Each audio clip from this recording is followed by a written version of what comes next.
হাসিনার বিপক্ষে কথা বলতে কোনো ক্যাম্পাস লাগে না, ভারতের বিপক্ষে কথা বলতে কোনো ক্যাম্পাস লাগে না। ব্যাপারটা হয়েছে কি জানেন, হাসিনাকে আমরা তাড়াই দিছি না, হাসিনাকে ভারত গিলতেও পারতেছে না, ছাড়তেও পারতেছে না। যার জন্য ভারত আরেকটা চেষ্টা করতে চায়, দেখা যায় হাসিনাকে ঢুকানো যায় কিনা। সুতরাং দিল্লি না ঢাকা, দিল্লি না ঢাকা, দালালি না রাজপথ। আমরা যে গণ অভ্যুত্থান ঘটাইলাম, এখনো অনেক ভাইয়ের চোখ নাই, হাত নাই, পা নাই, অনেকে কবরে। এগুলোর জন্য ওদের মায়া কান্না হয় না, ওদের মায়া কান্না হয় ওরা আবার ক্ষমতায় আসবে সেজন্য। সেই সাথ আমরা গ্রহণ করতে দিব না। আমরা বাংলাদেশের মানুষ আজকে দেখেন কত এক, চট্টগ্রামে যে খুন করা হলো, আমরা সবাই রাস্তায় নেমেছি। সুতরাং দিল্লির ভাইয়েরা, দাদারা, আমরা গণ অভ্যুত্থান ঘটালাম দাদাদের দাদাগিরি করার জন্য না। ভারতের সম্পর্ক হবে চোখে চোখ রেখে।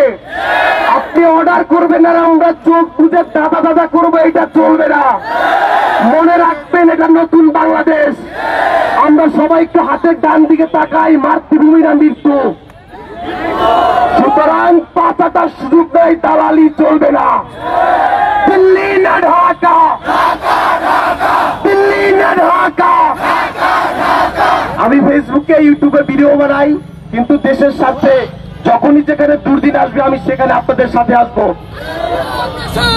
আমি আপনারা যখন কোন সংস্থার আন্দোলন করেন, তখন ছাত্রলীগের বিপক্ষে আমি ভিডিও বানাই, তখন আমি লাইভ পিক্সে ছিলাম। তখন আমি বরিশাল বিশ্ববিদ্যালয়ে আপনাদের কাছে এসে আমি আশ্রয় পেয়েছিলাম। সুতরাং এখন আমি ঢাকাতে আছি, এই দেশের জন্য অলওয়েজ প্রস্তুত। সুতরাং আপনারা আমাদের ভাই, আমি আপনাদের ভাই, আপনাদের অলওয়েজ পাশে চাই। দিল্লি না ঢাকা।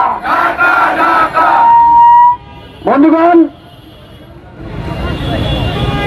বাংলাদেশের হিন্দু, বাংলাদেশের মুসলিম, বাংলাদেশের বৌদ্ধ, খ্রিস্টান সবাই বাংলাদেশি।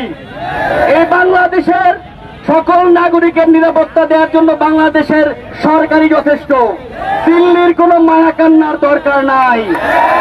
দিল্লিকে চোখে চোখ রেখে আঙুল তুলে বলবো, আপনি দেখুন আপনার মুসলমানদের কি অবস্থা। বাংলাদেশের কোন হিন্দুর ব্যাপারে আপনার নাক গলানোর দরকার নাই।